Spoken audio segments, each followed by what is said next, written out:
There is more genetic diversity inside Italy than between most countries across the entire European continent. Let that land for a second.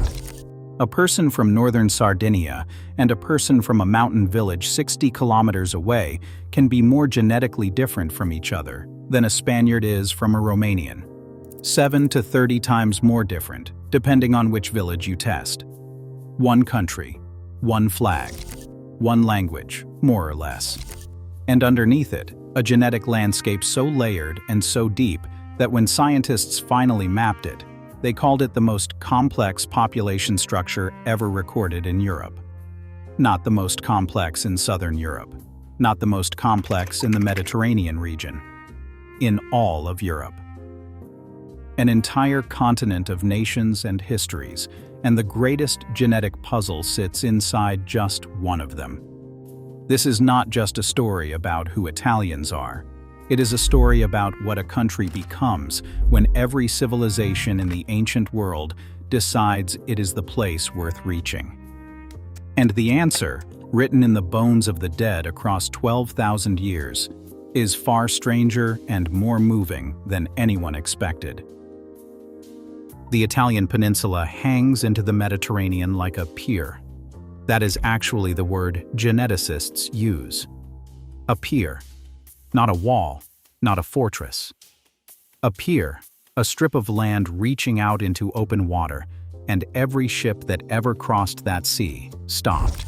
The Neolithic farmers who walked out of Anatolia 8,000 years ago with their grain seeds and their goats. The Bronze Age herders who rode down from the Eurasian steppe with their chariots and their cattle and their new languages. The Phoenicians from what is now Lebanon. The Greeks who built cities on the southern coast so magnificent they called the whole region Magna Graecia, Greater Greece. The armies of Carthage. Later, the Visigoths, the Vandals, the Lombards from Scandinavia and Germany, the Normans, the Arabs who transformed Sicily. Wave after wave after wave for thousands of years, and each one left something behind. Not just temples, not just alphabets, not just recipes for bread. They left their children, and those children had children, and the code kept layering. The reason this story matters now is that for the first time in human history, we can actually read those layers. Ancient DNA technology, the ability to extract and sequence genetic material from bones that have been underground for millennia, has turned the Italian peninsula into the most detailed genetic diary on Earth. And the story it tells is not what anyone predicted. What makes Italy different from the rest of Europe is not that it was invaded. Everyone was invaded. What makes Italy different is that it was reached from every direction. By sea from the east, by land from the north, by wind from the south. The peninsula sits at the center of the Mediterranean like a hand held open, and for 10,000 years, people kept placing something in it. The most extraordinary part is how far back this diversity goes. Until recently, scientists believed the oldest genetic signatures still visible in living Italians dated to the Neolithic, maybe 7,000 years ago. The age of the first farmers. That was the basement, the foundation layer. But a study out of the University of Bologna shattered that assumption. When researchers compared modern Italian genomes against nearly 600 ancient remains, stretching back 40,000 years, they found something no one had seen before. The diversity starts at the IC. 19,000 years ago, the glaciers that covered northern Europe began to retreat. As they pulled back, two very different things happened on the Italian peninsula. In the north, small bands of hunter-gatherers moved in from glacial refuges across the continent, carrying genetic signatures that link them to cultures 14,000, even 19,000 years old. In the south, warmer conditions brought different pressures entirely, different diseases, different adaptations. The genomes of people in southern Italy still carry traces of these ancient biological responses, genetic changes to immune proteins that appear nowhere in the north. Two ends of the same country, shaped by the same ice age, carrying completely different answers in their blood. And that was just the beginning. Because then, the farmers came. Around 8,000 years ago, a wave of people from what is now Turkey and the Fertile Crescent walked into Europe and changed everything. They brought wheat, they brought domesticated animals, they brought a way of living that would replace hunting and gathering almost everywhere. In most of Europe, the genetic signature of those farmers blended over time with later arrivals, diluted by the steppe peoples who swept in during the Bronze Age. But in one place, that original farmer signature was preserved almost intact. Sardinia, the second largest island in the Mediterranean, sitting about 350 kilometers due west of Rome.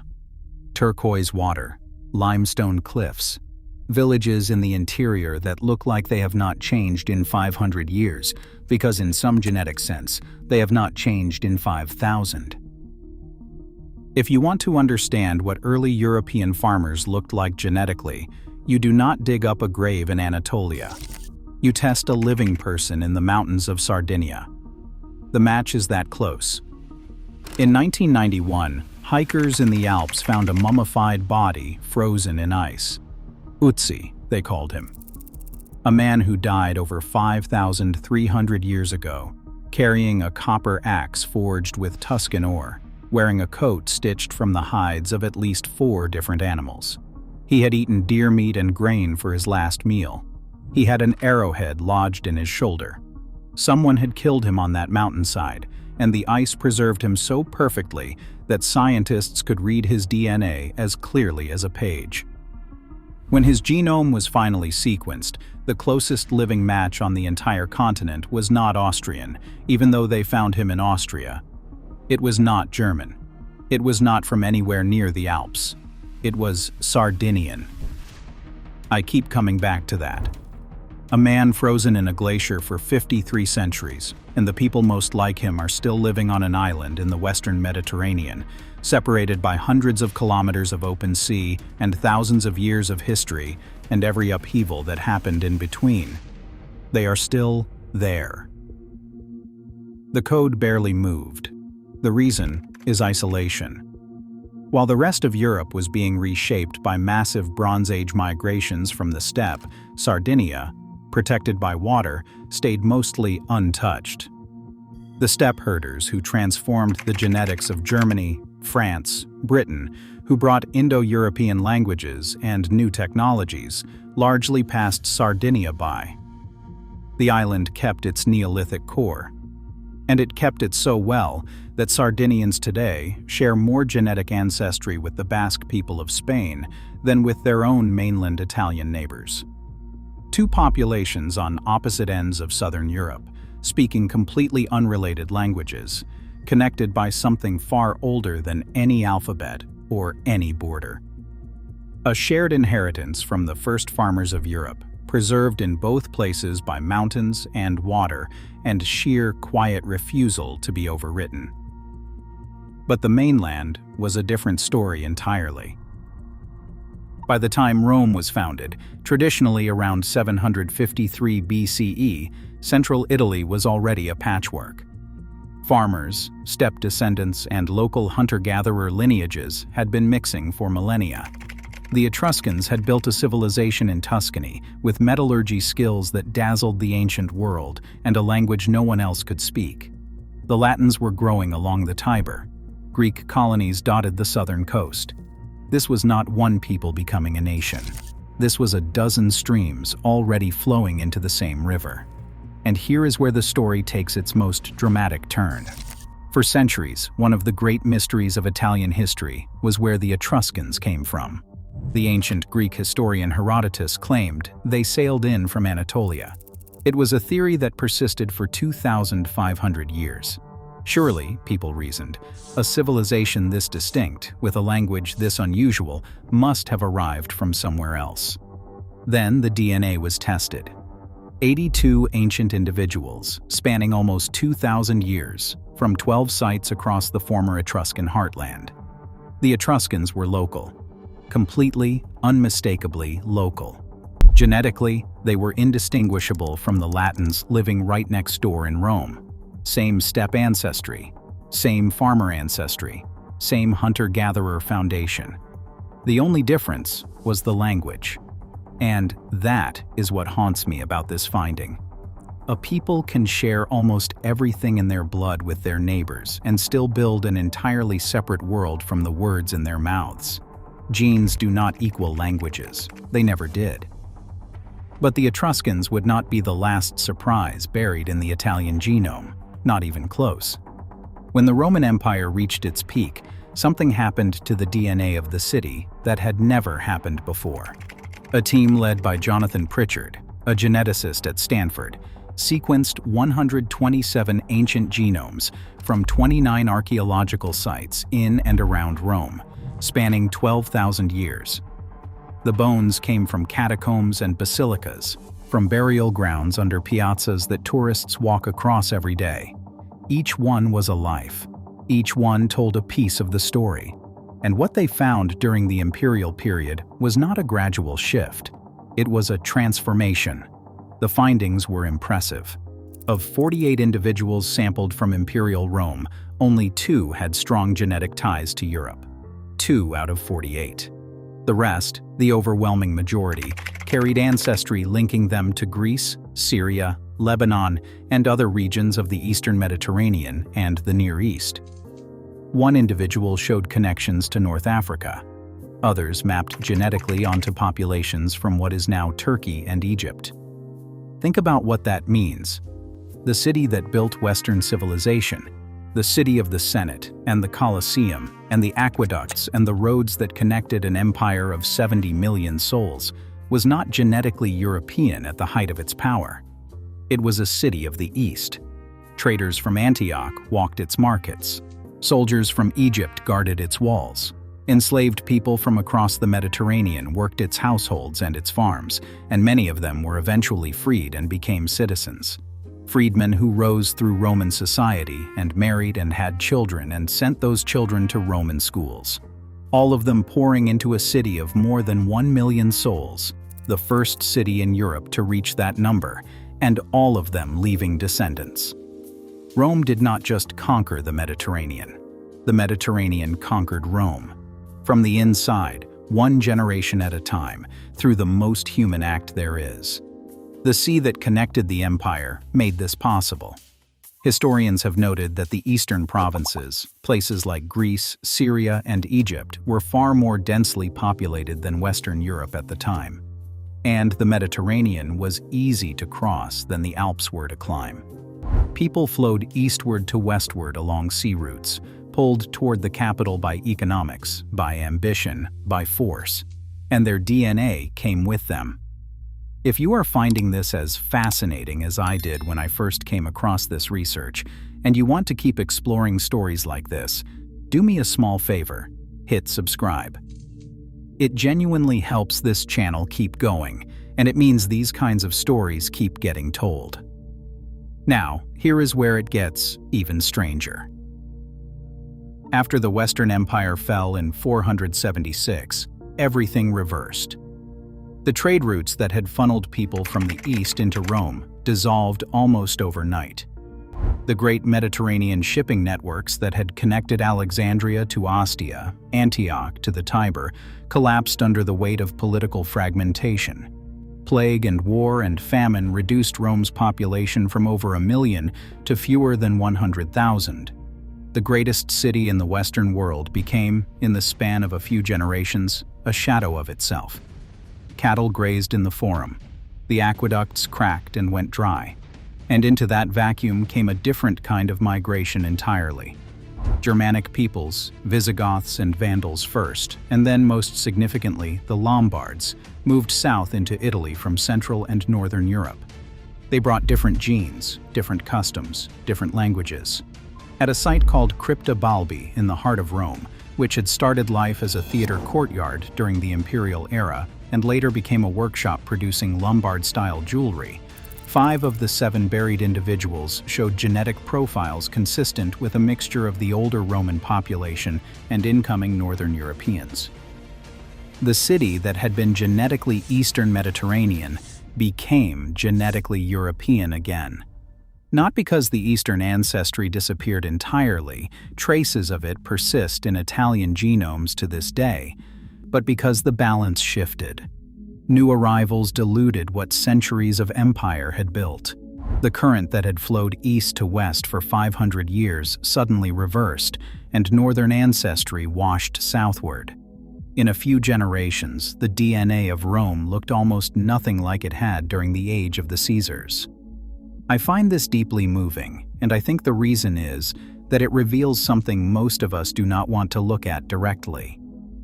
We talk about nations as though they are stable things, as though there is a core, an essence, an original people that later arrivals are merely added to. But the genetics say something different. There is no original.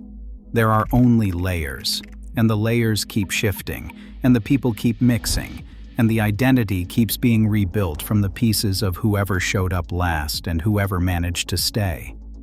Italy is not unique in this, but Italy is the place where it is most visible. Because that pier, that beautiful strip of land stretching into the sea, caught everything. And it is still catching it. When researchers mapped the modern Italian genome using data from over 1,600 individuals across all 20 regions, the picture was astonishing. 3 distinct genetic clusters emerged: Northern Italy, Southern Italy, and Sardinia, and the distance between them was unlike anything seen elsewhere on the continent. Northern Italians carry more ancestry from the steppe peoples of the Bronze Age, the same lineages that dominate in Germany and Scandinavia. Southern Italians carry more from the Eastern Mediterranean, from Greek colonists who founded cities like Syracuse and Taranto, from Phoenician traders, from the centuries of Roman cosmopolitanism.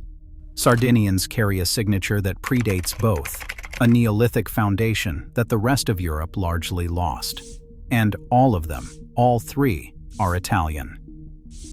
The gradient runs the length of the peninsula like a brushstroke. It does not jump, it does not break, it flows.